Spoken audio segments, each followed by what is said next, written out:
मध्य प्रदेश में बसा एक ऐसा स्थान जहां हर पत्थर बोलता है, हर नक्काशी कुछ कहती है और हर मोड़ पर इतिहास जिंदा हो उठता है। आप देख रहे हैं सांची स्तूप, बौद्ध संस्कृति की वो बेमिसाल धरोहर जिसे सिर्फ देखने नहीं महसूस करने आते हैं लोग। यहाँ तकरीबन 2300 साल पुरानी वो कहानियां बसी है जिन्हें सम्राट अशोक ने खुद पत्थरों में तराशा था, जहाँ बुद्ध के जीवन, शिक्षा और ध्यान का सार आज भी हवा में घुला हुआ है।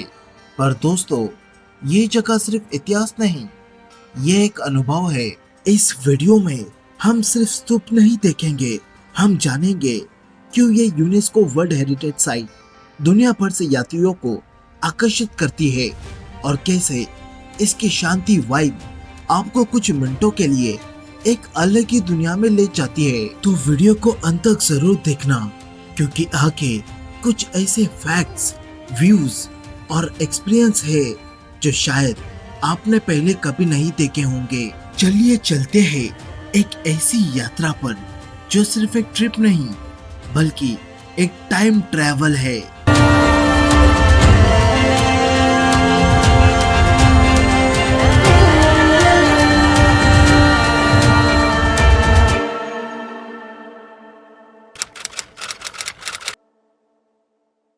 तो चलिए दोस्तों, अब हम निकल चुके हैं भोपाल से सांची स्तूप की ओर। करीब 50 किलोमीटर का ये सफर है, लेकिन ये सफर सिर्फ दूरी का नहीं, एक टाइम ट्रैवल है, इतिहास की गलियों तक का। भोपाल से निकलते ही कुछ देर बाद एक बेहद खास जगह आती है, कर्क रेखा, यानी कि ट्रॉपिक ऑफ कैंसर। ये वही रेखा है जो पृथ्वी को उत्तरी और दक्षिण गोलार्ध में बांटती है और दुनिया के कुछ ही देशों से होकर गुजरती है, और भारत में भी ये कुछ चुनिंदा शहरों से होकर निकलती है, और उनमें से एक है भोपाल के पास ये पॉइंट। यहाँ लोग अपनी गाड़ी रोकते हैं, फोटो खिंचवाते हैं और एक छोटा सा जियोग्राफिकल मोमेंट अपने कैमरा में कैद कर लेते हैं। हमने भी थोड़ी देर यहाँ रुका और इस खास मोमेंट को कैप्चर किया। इसके बाद हमारा सफर फिर से शुरू हुआ और रास्ते भर हरियाली, खुली सड़कें और वो रफ्तार जो आपको शहर की भागदौड़ से बाहर ले आती है। और आखिरकार हम पहुंच गए सांची स्तूप, भारत की सबसे महत्वपूर्ण बौद्ध धरोहर में से एक। यहाँ का एंट्री टिकट 40 रुपीज का है, और ये टिकट सिर्फ एक एंट्री नहीं, एक इतिहास से मिलने की चाबी है। टिकट लेने के बाद जैसे ही आप अंदर एंटर करते हो, एक अजीब सी शांति आपको घेर लेती है, जैसे समय धीमा हो गया हो और आप 2000 साल पीछे किसी और दुनिया में कदम रख रहे हो। तो चलिए अब आपको दिखाते हैं सांची स्तूप का वो हिस्सा जिसे देखने लाखों लोग दुनिया भर से आते हैं और जानने की कोशिश करते हैं कि आखिर क्यों ये जगह आज भी बौद्ध की ऊर्जा से भरी हुई लगती है। भोपाल शहर से 50 किलोमीटर ड्राइव करके अभी हम मध्य प्रदेश के रायसेन जिले में स्थित इस सांची के स्तूपे में आ चुके हैं, जिसे 2300 साल पहले अशोक सम्राट जी ने बनवाया था। तो चलिए अभी इस जगह को एक्सप्लोर करते हैं। तो जैसे ही आप सांची के अंदर एंटर करते हो, सामने एक शानदार नजारा आपका वेलकम करता है, और वो है स्तूप नंबर 1। दोस्तों, ये सिर्फ एक पुरानी इमारत नहीं है, ये एक जीवित इतिहास है।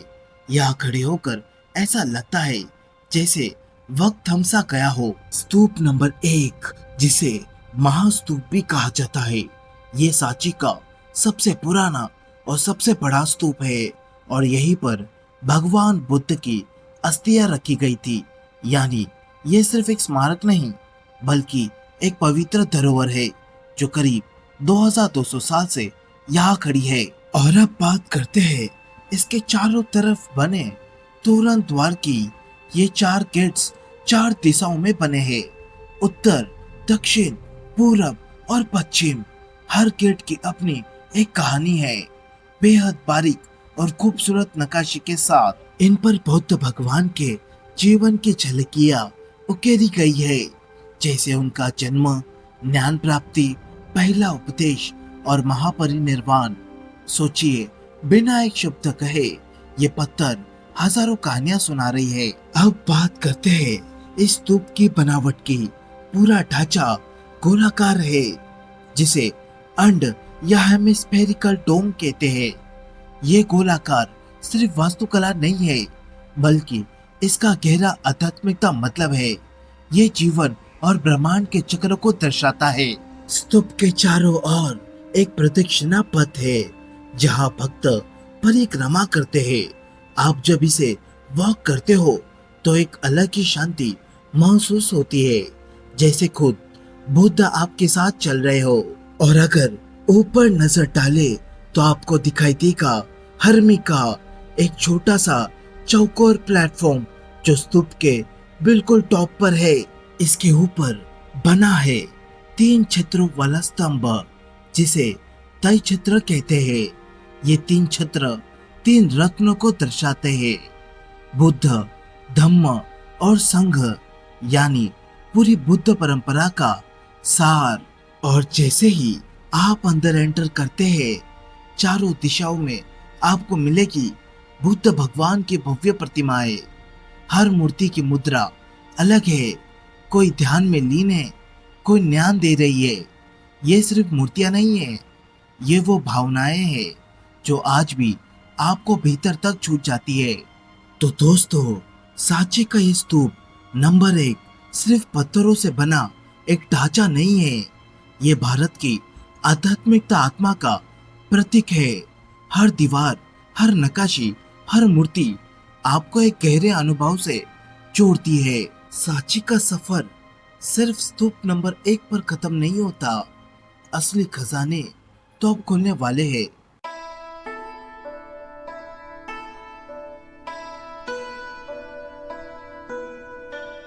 स्तूप नंबर 1 के सामने स्तूप नंबर 3 है।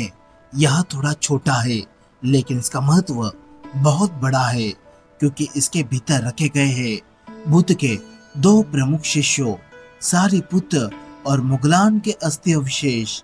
यहाँ खड़े होकर महसूस होता है जैसे आप खुद किसी बुद्ध सभा का हिस्सा बन गए हो।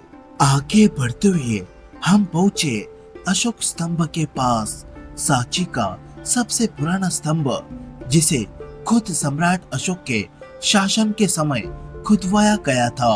उस पर लिखा ब्राह्मी लिपि में संदेश आज भी वैसे ही है जैसे वक्त उसे छू नहीं पाया।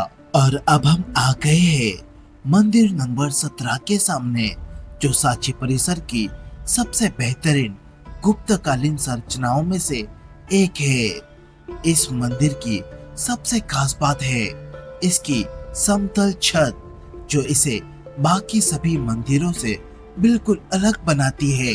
मंदिर में एक वर्गाकार गर्भगृह है और इसके आगे 4 थंबों पर टिका एक मुख्य मंडप। यहाँ की सीमित नक्काशी और अंगों का अनुपातिक संतुलन गुप्तकाल की वास्तुकला की बारीक और सुंदरता को बखूबी दर्शाते हैं। सीधा साधा दिखने वाला ये मंदिर असल में भारत की क्लासिक मंदिर शैली का शुरुआती उदाहरण है, जहाँ से आगे चलकर भव्य मंदिरों का इतिहास बना। और फिर आता है चैत्यालय, एक इंडो ग्रीक शैली की खास संरचना। कहा जाता है यहाँ बौद्ध भिक्षु ग्रुप में बैठकर ध्यान करते थे। चारों ओर खुली हवा, थंबों से घिरा केंद्र और भीतर वो शांति जो आपको भी चुपचाप एक कोने में बैठने को मजबूर करते। स्तंभ 25 छोटा है, लेकिन इसका प्लेसमेंट बड़ा स्मार्ट है। सभी स्ट्रक्चर्स के बीच में खड़ा हुआ, मानो पूरे परिसर की निगरानी कर रहा हो। स्तंभ 26 अपने इंट्रिकेट कार्विंग और सटीक ग्रेवल कटिंग के लिए जाना जाता है। पास ही मंदिर 31 बौद्ध मंदिरों के विकास को दिखाता है। यहाँ की दीवारें और छतें हर पत्थर पर कुछ न कुछ कहानी कहती है। विहार 47 ये वो जगह है जहाँ भिक्षु रहा करते थे। सादगी, अनुशासन और साधना, इन तीनों चीजों की मिसाल है ये विहार। यहाँ खड़े होकर महसूस होता है जैसे कहीं से धीमी धीमी बुद्ध वाणी गूंज रही हो। अब हम पहुंच चुके हैं सांची के एक और बेहद दिलचस्प हिस्से में, मंदिर और विहार नंबर 45। यह संरचना मध्ययुगीन काल की है और इसे 7वीं या 8वीं शताब्दी ईस्वी की एक पुरानी इमारत के अवशेषों पर खड़ा किया गया था। जैसे ही आप इसके द्वार के पास पहुंचते हैं, आपको पत्थरों पर खुदी गंगा और यमुना की मूर्तियां नजर आती है। अब आप सोचेंगे ये तो हिंदू प्रतीक है। बिल्कुल, और यही इस इमारत की सबसे खास बात है, बौद्ध वास्तुकला में ब्राह्मण प्रभाव की झलक। इस युग में धर्मों के बीच सिर्फ फर्क नहीं था, बल्कि मेलजोल और प्रभाव भी गहराई से देखा जा सकता था। इसके ध्वस्त शिखरों को देखो, कभी ये अपने अलंकरण के लिए जाना जाता था। ऊपर शिखर, नीचे सीढ़ियां और हर ओर थी एक आध्यात्मिकता ऊर्जा। और अब जरा मंदिर के पीछे देखो, यहाँ तीनों ओर बनी है छोटी छोटी कोठरियां जो उस समय भिक्षुओं के निवास स्थान हुआ करती थी। यहाँ खड़े होकर एक अजीब सी शांति और अपना सा महसूस होता है, जैसे हर कोठरी में आज भी कोई साधु ध्यान में बैठा हो और हर पत्थर आपको अपने बीते युग की कहानी सुना रहा हो। और अब हम पहुंच चुके हैं सांची परिसर के सबसे पुराने मंदिर में, मंदिर 40। ये मंदिर सिर्फ एक इमारत नहीं है, ये एक 3 दौर की कहानी है। इसका निर्माण हुआ था 3री शताब्दी ईसा पूर्व में। तभी ये एक ध्वस्त मंडप था जिसका ऊपरी हिस्सा लकड़ी से बना था, लेकिन समय ने करवट ली और लकड़ी का हिस्सा जल गया। फिर 2री शताब्दी ईसा पूर्व में उसी चबूतरे पर एक नया मंडप खड़ा किया गया और अंत में 7वें या 8वीं शताब्दी ईस्वी में इसमें कुछ बदलाव और विस्तार भी किए गए। आज भले ही ये अधूरा सा दिखे, लेकिन इसके हर 3 युगों की दास्तां कहती है, जिसे सिर्फ आंखों से नहीं दिल से महसूस करना पड़ता है। और अब जरा सांस ले, क्योंकि थोड़ी दूरी पर एक छोटा सा गार्डन जहाँ बतखें पानी पी रहे हैं, कुछ खरगोश आपस में खेलते दिखते हैं और कबूतर जमीन से दाना चुगते हुए आपको बिल्कुल शांति का एहसास कराते हैं। और फिर आता है वो व्यू पॉइंट जहाँ से आप चारों तरफ हरियाली देखते हो, नीचे फैला हुआ इतिहास और ऊपर फैला हुआ आसमान। एक पल के लिए सब कुछ रुक जाता है, ना कैमरा चलता है ना सोच, बस मन शांत हो जाता है। तो दोस्तों, ये था हमारा आज का सफर सांची स्तूप की दुनिया में, एक आध्यात्मिकता यात्रा। शायद आप जानकर हैरान होंगे कि सांची परिसर में सिर्फ एक नहीं, कुल मिलाकर 50 से ज्यादा स्तूप, मंदिर और विहार है। लेकिन उनमें से जो सबसे खास, सबसे प्राचीन और सबसे महत्वपूर्ण स्तूप है, उन्हें आज हमने एक्सप्लोर किया और आपको उस अनुभव का हिस्सा बनाया। इस सांची के स्तूपे को एक्सप्लोर करने में आपको 2 से 3 घंटे का समय लगता है। यहाँ पर आप सुबह 7 बजे से लेकर शाम 7 बजे तक कभी भी आ सकते हो और यहाँ पर पर्सन 40 रुपीज एंट्री फीस लिया जाता है। तो इस वीडियो को हम यहीं पर एंड करते हैं। अगर मेरी वीडियो आपको अच्छी लगी तो वीडियो को लाइक करना है, चैनल को सब्सक्राइब करना और मिलते हैं आपको भोपाल के नेक्स्ट व्लॉग में। तब तक के लिए सफर करते रहिए, यादें बनाते रहिए।